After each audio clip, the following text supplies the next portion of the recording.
Welcome to the Corridors of Power with Iqtidar Awan.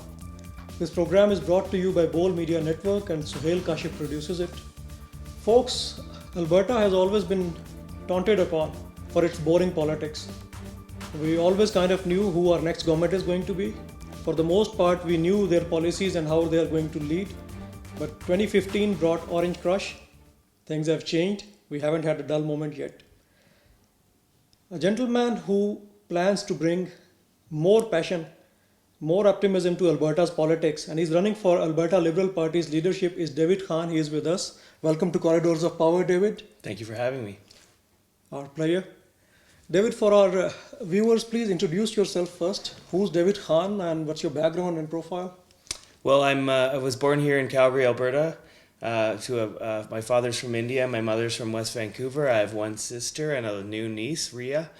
And I went to high school here, and then I did my Bachelor of Science in Chemistry at UBC in Vancouver. And then I worked in the pharmaceutical and medical information networks fields for a number of years. And then I went back to school, and I went to law school at the University of Toronto. So I got a law degree there, and I came back to Calgary and have been practicing law ever since. I did about 5 years of corporate commercial litigation, and for the last 6 years I've done Indigenous rights law, so that's kind of like land claims and breaches of treaty. I represent First Nations governments across Canada. David, you are a well-reputed lawyer. I've heard many good things about you. What brings you to politics? Well, I've always been interested in politics. Back at UBC, I ran for a group of us ran for the leadership of the student union there, and one of us got elected. And I've always just been a volunteer and passionate about liberal causes. And then I was door knocking with Matt Grant back in the summer of 2014 in Calgary Confederation, and met up with David Swan, who was an old family friend of mine, and he encouraged me to get more involved in the party. And then Jim Prentice called those by-elections, so I ran there. And then he called the early general election, so I ran in downtown Calgary and Calgary Buffalo to fill in the big shoes of Kent Hare, who was running federally. So you had your education in BC and then you moved to Calgary. Being a liberal in BC is different than being a liberal in Alberta. And in Toronto, yeah. Yeah, it's kind of brave. Yeah. So why liberals? Well, because liberals fit my values. Liberals are for equality of opportunity, fairness for individuals, and looking out for future generations.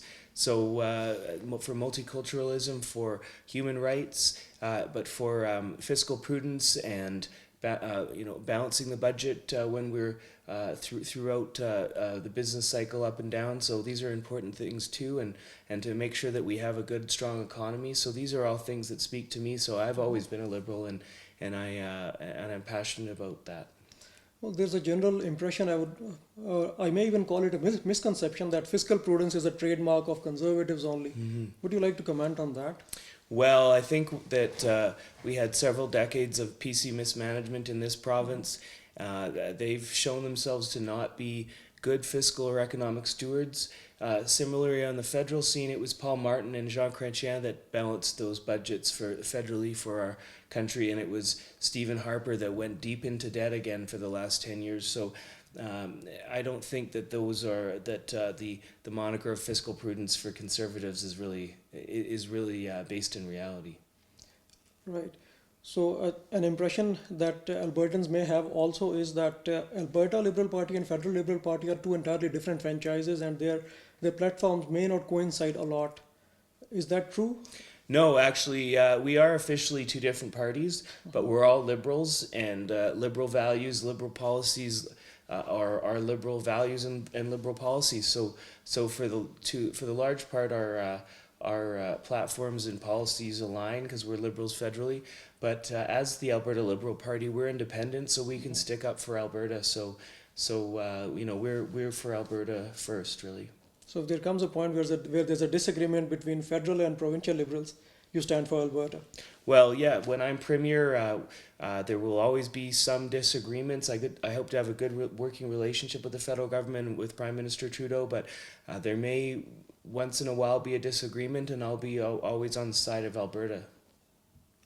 Excellent. So, David, you are a part of Alberta Liberal Party, which idealistically we say that we claim and we like that people will support Alberta Liberal Party, but being realistic, we do not enjoy a very healthy support or very healthy numbers in terms of when we see the polls, look at the polls, they're in single digits. So Well, no, I've recently reviewed a Main Street poll that has us in mid double digits now. that is amazing. And that is before we have a leader. That's while we've had an interim leader. So I'm really heartened by the feedback that I've got on my campaign all across the province. People are coming to me and saying, "You're reinvigorating the party. We're really interested in get involved." And really, most Albertans and Canadians are small L liberals. They are fiscally prudent, socially responsible. So we just need to communicate that better. We ran a very poor election, the last election. It was called early. Our leader had stepped down precipitously. We didn't have good central organization. We didn't have good messaging. We didn't have a good debate effort. We didn't run candidates in all 87 constituencies. But a lot of these mistakes are easily correctable, and I know what they are because I ran in the last couple of elections, so I know the mistakes that were made centrally because I experienced them as a candidate. For the last year, I've been the executive vice president of the party, and I've helped to reinvigorate the party. We've reinvigorated constituencies. We're up to 37 invigorated constituencies, and we're well on the way to running 87 candidates. So there are some mistakes that we made, but every party goes through those mistakes, and it's not a measure of or a bellwether of our support in the province based on the last election results. And we're seeing that in our rebounding in the polls and our fundraising numbers that have been excellent, and the renewed interest in the party and in the constituencies all around this province. So that's good to know that the support base for Alberta Liberals is growing, and you have been vice president of Alberta Liberal Party until very recently. Do you think that you played a big part in that, or some part in that growth? Yes, I was involved in all aspects of the party, attending every AGM, speaking to new and old members, fundraising, organizing major party events, fundraising. I was the main person on social media for the Alberta Liberal Twitter and Facebook account until I stepped down. Writing policies, reinvigorating our bylaws, and just traveling the province as part of the executive. So I hope I played a really large part in the last year in rebuilding the party. And also a big job has been organizing the leadership race and the rules around that, and getting candidates involved, and getting people excited about our leadership. So until the leadership race's deadline, until a few days before that, we were kind of worried who is going to step up. It's brave of you and Kerry's to be running this race. We heard Nolan Crow's name at that time. When did you decide to run? Well, I've been thinking about it for several years, but it was a big decision for me to make. I have a thriving litigation practice. I have a number of boards that I serve on. I was having a regular role on Power in Politics on the Power panel almost weekly. So these were all considerations I had to make and decide that I wanted to step up and do this. And it means that I have to put some of those other things on the back burner for now. So David, we have in past we have enjoyed good support from Albertans. We had a good number of seats as a Liberal Party, and that kept on going down and down and down. And we haven't, as you identified, we didn't run a very good campaign. Any other reasons you identify, like why are we not getting that appreciation from Albertans as the Liberal Party deserves? We haven't been communicating with them. We haven't been consulting with Albertans enough. We haven't been expressing our policy positions enough. We haven't had strong enough leadership in the party and in the media. You know, I've been all across this province, and I've been getting a lot of media interest. For example, in Lethbridge alone, 6 media outlets interviewed me in one day. So there's just hasn't been that connection with the press. I have connections with the media, with other government officials, with business leaders, economists. So we really have to engage at all levels and be firing on all cylinders. And most importantly, that's the press being interested and getting into the headlines and getting involved in the issues that matter to Albertans. So I think once we better communicate our values and policy to them, then they will understand that they're really Liberals at heart, and they will trust us to be the next government. That last election, if we'd run a much stronger campaign and we had strong leadership, this could have been our government. And I think Albertans are a little bit tired of the some of the poor economic and fiscal choices that the NDP left has made. They're a little bit ideological. They're a little bit inexperienced, but they also don't want to choose a socially regressive leader like Jason Kenney or the Wildrose or whatever one or two parties comes out of there. They're both far right and unappealing to Albertans. So I think we've got a great opportunity to provide a balance and a choice that's fiscally prudent but socially responsible, so people don't have to choose between one or the other. Albertans have a history of voting strategically. After Jason Kenney being elected as a leader of Conservative Party a few weeks ago, again they are not being left with very many choices. Either go to extreme left or choose a socially regressive leader, and in the center or the center left as we are, party doesn't seem to be offering that choice to Albertans. Well, that's my job, is to offer the choice to Albertans that they don't have to choose between one or the other. They can have both socially progressive policies and have a leader and a party that leads on human rights issues, but is also concerned about the business community, about jobs, about entrepreneurship, diversification of the economy, cutting out red tape, dealing with the deficit, reducing the deficit over the years, which the NDP isn't doing. So that's going to be my job, is to communicate that to Albertans and give them trust that they have a third alternative. They don't have to vote far left or far right. We had Kerry Condell here in our last interview, and she wants to unite the centre. That this is probably the only difference between you and her. Otherwise, this. Well, no, there's a number of differences, including Please. policy, including her stance on farm workers' human rights protection. That's an important distinction. She was working with the PC party before. Albertans were tired of decades of poor PC leadership in this province, so they're looking for something new. So we do have some policy distinctions, but as you notice, there is one of the major issues is how we move forward and get ready for the next election. We could have an election any time now. In fact, in the Calgary Herald, there was talk about how Rachel Notley and the NDP haven't actually disclaimed whether not calling an early election. So we've got to be ready now. We don't have time to create a new party or create some kind of a merger. We're seeing how difficult that is on the right, and in fact, that's one of the reasons that the NDP may call an election, is to take advantage of disarray on the right and the inherent difficulty there is to merge parties when there's different cultures and different values. So I don't want to be caught flat-footed like we were in the last election and not ready. We've got to be ready. We've got to rebuild the rest of those constituencies. We've got to isolate community leaders in every one of those constituencies and get them interested in running for us. We have to ramp up our fundraising, redo our graphics, ramp up our social media, and get in much more into the media. But we've got to be ready for that election, and there just isn't time to be engaging in complicated negotiations about merging parties or creating a new party. That's a kind of a long-term project, and Albertans, we just don't have the time to do that, because Albertans can't and are not going to, I don't believe, stand for another NDP government, and we've got to be there to provide them that choice. And it could be in 2 years, it could be in 1 year, it could be in 6 months.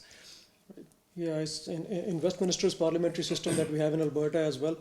If I understand correctly, please correct me if I'm wrong, like conventionally the term is 4 years, it can go all the way to 5 years, but a leader has a choice of calling an election anytime she feels she's popular enough to. It's completely in the leader's discretion. Right. So Rachel Notley could call an election. She could decide that the calculus is that calling an early election and perhaps not making happy some Albertan voters is outweighed by taking advantage of that disarray on the right. And if we're engaged in ongoing long-term Unite the Centre negotiations about creating a merged new party, she could take advantage of that too. So I'm really concerned about us being ready as the centre for that next election, and I think the most viable alternative is a renewed and revigorated Alberta Liberal Party, where we already have that 15% base without even a strong leader, without even having really engaged on this new reinvigoration of the party. So, Joe Ceci, the finance minister, was in Toronto this past week meeting with credit rating agencies, and they told him, I We are think, that losing they our were going to, AAA. we could be having a downgrade, but they could have told him in closed doors that they're going to wait until later 2018, and they could decide that they need to call an election before the next credit downgrade. These are internal We are discussions. breaking a news here. These are, well, no, these are, this is my speculation. Okay. I'm not privy to what the credit rating agencies are telling Joe Ceci, but this is the kind of inside information that Rachel Notley will have in terms of deciding when the next election is. And so she could decide that they want to call it sooner rather than later, so that they're not running on an economic record that includes another credit downgrade. So we don't know what their thinking is, but we have to be ready. Right. So if Rachel Notley's motive behind calling an early election is that she doesn't give Jason Kenney enough time to unite the right, or she doesn't give any other party a choice of uniting under a certain ideology. So this disadvantage goes to the right as well. It does, yeah.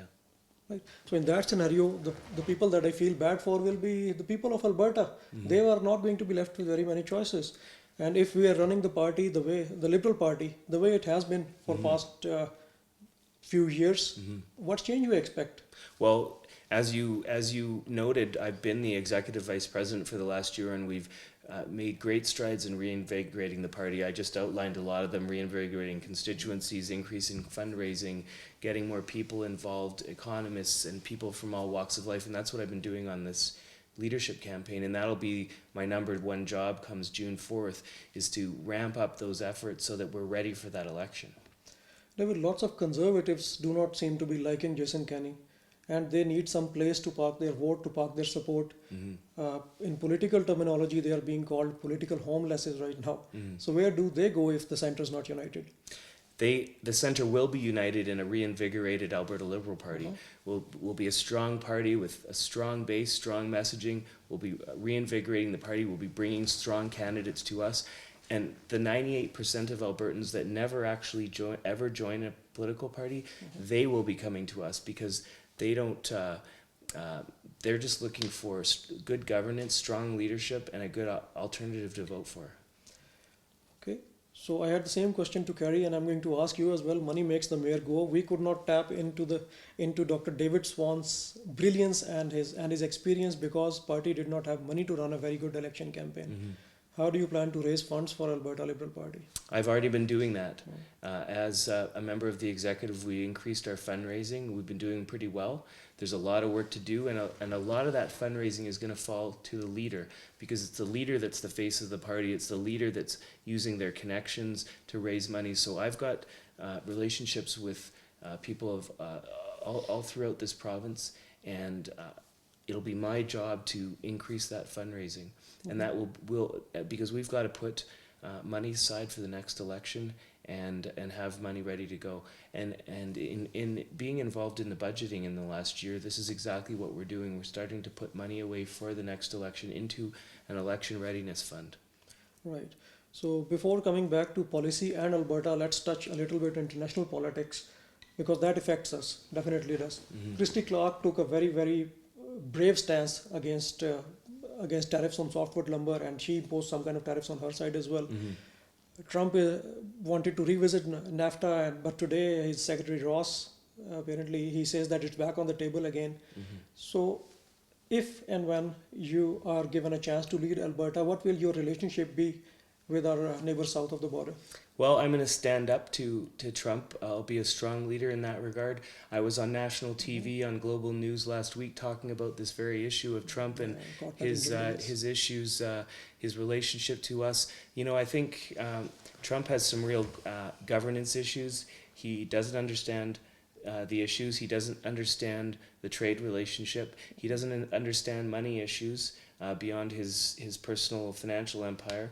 So he's got some real governance problems in his administration, and we've got to be strong and take a very principled but strong position with him, and point out to the 37 governors of states where Canada is their number one trading partner that putting that trade relationship, threatening that trade relationship is going to hurt jobs.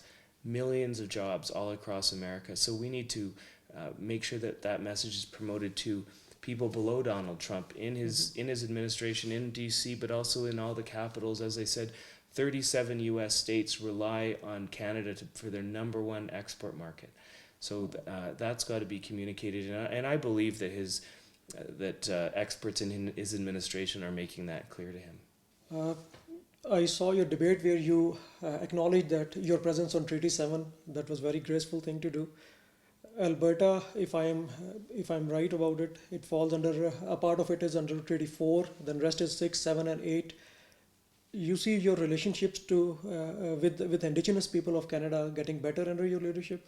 Well, yes. I mean, I've dedicated the last 6 years of my life to promoting Indigenous rights in the courts. And so I've developed relationships with First Nations all across Canada, but all across Alberta too. And I'm passionate about that issue. I think it's also just simply an economic issue because there's not enough First Nations, Métis, and Indigenous people contributing to the economy. If we can make their educational and workplace opportunities much better, then it will be better for the whole province and for the GDP. So even people that are just concerned with jobs in the economy should be concerned about making sure that those opportunities are provided to First Nations people. If they are not able to contribute to economy, part of us is to blame for that as well, I think, because we are not educating them properly. They do not have opportunities for education, healthcare, and everything the way I would say urban Canadians have. They are pretty much constantly under boiled water advisory. So these things need to change. Yeah, and under my leadership, they will. I've got relationships with the Ministry of Indigenous Affairs in Ottawa, and I know the minister and her staff personally. So I've got relationships there to work with the federal government because it's largely their jurisdiction. But it should be a cooperative effort, and there has to be a renewed, respectable nation-to-nation relationship. These First Nations are independent nations that signed a treaty with Queen Victoria back in the 19th century and early 20th century. So we have to be cognizant of that relationship and build a relationship of mutual respect and trust. And that's what I will do as Premier. Yeah, generally there's a taboo against lawyers in politics. They say like it's been taken over by lawyers, but for these kind of treaties, I would say specifically a leader needs to be a lawyer for that because this treaty, as I've heard, is written in such a complicated language. It has like 70 different interpretations. Yeah, well, that's been my expertise for the last 6 years. So I'm aware of the very particular and specific legal issues, but also about the overall relationship and what we can do better. Right. David, yesterday there was an article in one of the mainstream newspapers that almost half of Canadians falls within the lines of $200 short of paying their bills every year. And Albertans are probably, I think, a big number of that, 50%. We have been hardest hit of this recession since 80s. We haven't seen bad times like this. What do you think you can do to fix this? Well, we've got to start making better choices in this province fiscally and economically, and this is where the NDP is really in their bubble in Edmonton, in government Edmonton, where they don't understand that the immense pain that tens of thousands of Calgarians have gone through losing their jobs right here in our community. So we've got to make better choices. We've got to rein in operational spending so that we're not spending our renewable resources and deficit spending for operations, but we can invest in infrastructure with the low interest rates. So there's a role for government in kickstarting the economy and investing in specific infrastructure projects that will help Albertans get back on their feet. So there's a real importance there, and I think the NDP are making some poor choices economically and fiscally, and I think that the Alberta Liberal Party under my leadership has a better plan for that. So investing in operations instead of unions. We see that no teacher was fired, but music and lots of arts programs were cut from the schools. So are you also going to cut the art programs from schools? No, I lived through the decade of darkness under Ralph Klein, where he literally blew up hospitals and gutted health and social services, and he left us an infrastructure and a social deficit that we're still paying off today. Yes. So we don't want to go backwards and cause that for another generation of Albertans. So we have to be careful, but we can trim down our spending. In talking with economists, if we can reduce our operational spending to something slightly below inflation plus population growth, then that will start tackling the deficit relatively fast without Are you going to cut impacting jobs for that? without impacting frontline services. The savings can come from reining in pay increases to inflation or less for government workers, but more importantly, to cut the waste and mismanagement in the bureaucratic elements of the education, but especially the health system. The PC government amalgamated all of the health regions into the Alberta Health Services Super Board, and instead of making savings and economies of scale, it actually increased the bureaucracy, and we're now spending more money than we Isn't did. NDP already taking care of that? Like they hired an executive for 300,000 instead of like 700,000 something. Well, like those that's for healthcare. that's pennies in the that's drops of water in the ocean here. We're Symbolically, talking, it matters to well, voters. it does matter, and I give them kudos for starting out and tackling one position. But there's thousands of middle managers in AHS, and I don't believe that all of those management layers are necessary. So this pilferage of money from bureaucratic loopholes, as you say, it is going to be very hard to identify. It's going to take a lot of money and resource itself to identify that.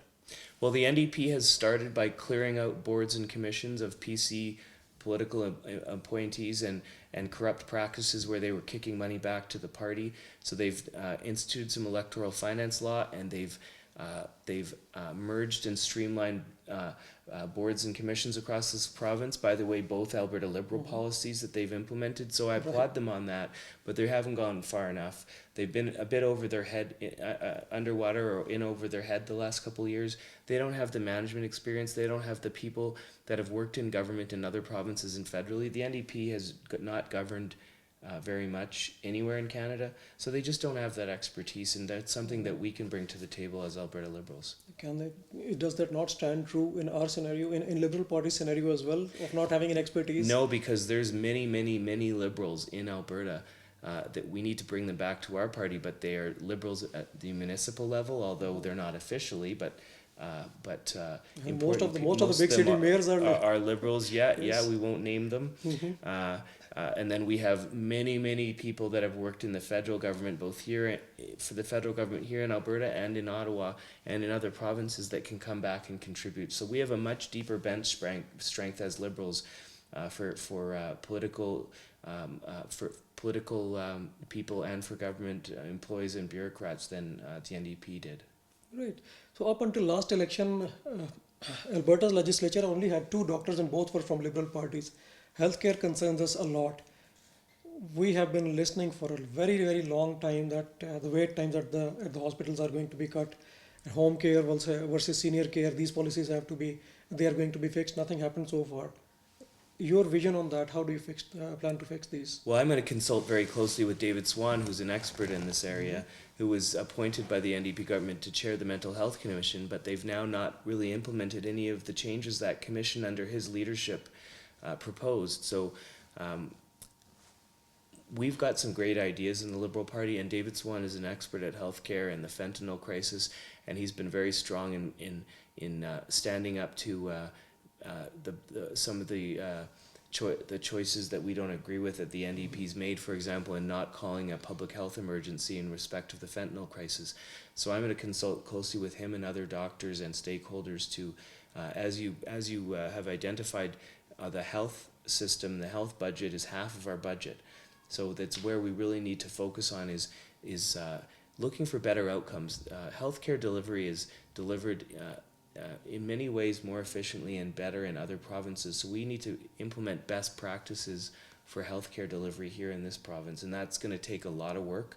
That's going to take a lot of examining Alberta Health Services and taking the money the federal government has offered for home care and mental health care, and making sure that we can divert people from emergency rooms, keep them in their homes, treat their mental illness at an earlier stage, so that the demands on our healthcare system are reduced, and we can better deploy those funds to frontline healthcare workers. So there's a lot of work to do. David, I'm going to step back towards economy once again, because that probably is one of the biggest concerns in Alberta right now. Even though we only pay one tax, we do not pay PST per se. but by no means our household expenses are any less than any other Canadian in rest of the provinces. Inflation is hurting us. There are no jobs. Do you think that this inflation can be capped at least until we are able to bring in more jobs? The inflation in the economy, the regular inflation? Mm-hmm. Well, inflation has been kept pretty low by the Bank of Canada. So I haven't heard that we have particularly an inflation problem, but we definitely have a jobs problem. We don't have enough jobs. We don't have enough full-time jobs. We've got to support our oil and gas industry, which is going to be the backbone of our economy for decades to come. So I would like to see the entire carbon tax regime revisited.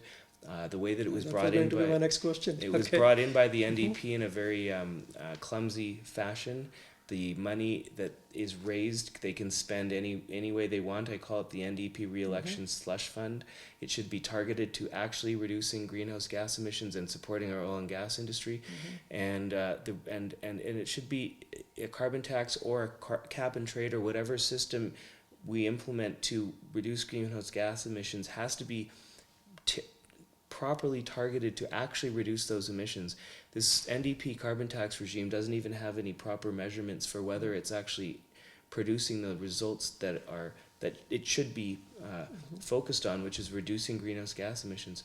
We also have to be cognizant of people's pocketbooks and rural folks that can't that have to spend a lot more on gas to get to work, farmers, and the oil and gas industry. So I think that they brought it in a clumsy fashion. It's not very well written, and I think we can do better as Alberta Liberals, and keeping the focus on the economy as well. But the environment and the economy can go hand in hand, and Justin Trudeau has shown that leadership at the federal Absolutely.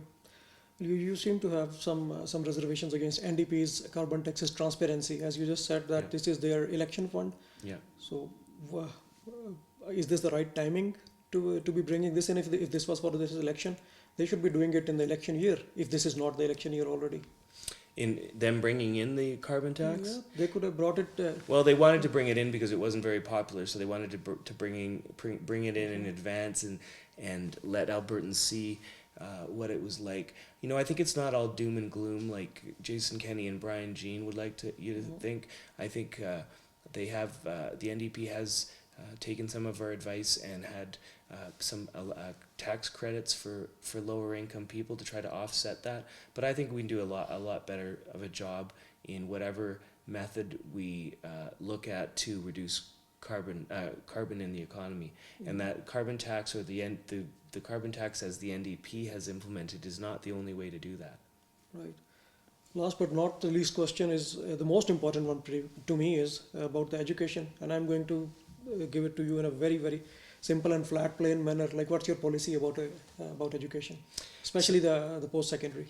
So we've got to provide long-term stable funding for post-secondary education for the institutions. They need to know where the money is coming from on a 5 or 10 year window, not a year-to-year window. I want to provide supports for students, a lot more bursaries. I've also proposed in my policies that are on my website that we could have some kind of a provincial income tax holiday for new students so that they can that money would be directed by the government directly to their student loans to pay those down quicker so that they can get involved as entrepreneurs and start up new businesses without being saddled by debt. I want to bring more trades into the equation. We've been too focused on people going to university and getting a 4-year degree when there's some great trades programs that can really help the economy as well and get people working sooner. So those are some of the important things. Other things are I've suggested we could look at a means testing public funding for private and charter schools, so only those students that really need it get it. We need to enforce the letter of the law in terms of curriculum and regulations that govern private and charter schools, so we can do a lot better with that too. Yeah, and I believe last week the federal government changed dependence age from 18 to 21 or 22, I believe. Mm-hmm. So that would also have an effect on post-secondary education. Yeah. We've got to. Alberta's the youngest province in Canada, and we've got to do much better at supporting young people and getting them contributing to the economy. Because in the long run, that'll be better for us, for our province's finances, and for the economy. Well, It was a pleasure talking to you, David. Any message you want to give our viewers before we leave? Well, I'm really happy that you had me on here. My website, the information, I'm easily accessible if anyone has any questions. The deadline for new memberships is Monday, so Monday, May 15th. So we've only got a week here to get involved in the party, and I encourage your viewers to go to my website and read about my detailed policies and my detailed plan for reinvigorating the party and being that choice for Albertans in the next election. Well, thank you very much, David. It was educating for me, and I'm sure my viewers liked it as well. Thank you, viewers, for watching Corridors of Power with Iqtidar Awan. We'll see you shortly with another personality of your interest, of political relevance in Corridors of Power. Till then, bye-bye.